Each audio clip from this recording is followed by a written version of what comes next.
ทุกท่านวันนี้ข้าพเจ้าเองจะมาสอนวิธีการโอน B point ให้แก่สมาชิกเนาะ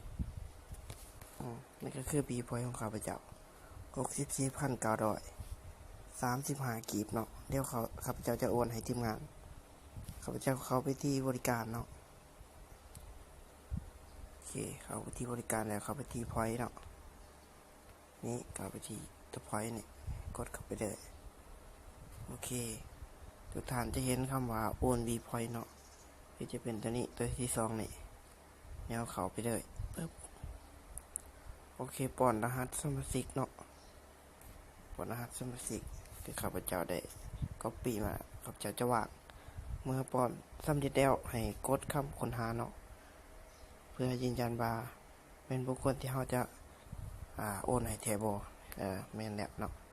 ดิมปุณสวัสดิ์เนาะจำนวนการโอนเดี๋ยวเราใส่จำนวนเลย50 point หรือว่า50,000 กีบเนาะไม่เหตุขายโอเคเรากดคำโอนเลยเนาะกดคำว่าโอนเลยโอนพอยเลยท่านต้องการโอนดีพอยเทหรือบ่ตกลงโอเคโอนดีพอยสำเร็จแล้วเนาะโอเคนี่ก็คือขั้นตอนในการโอนดีพอยเนาะง่ายๆสะดวกสบายได้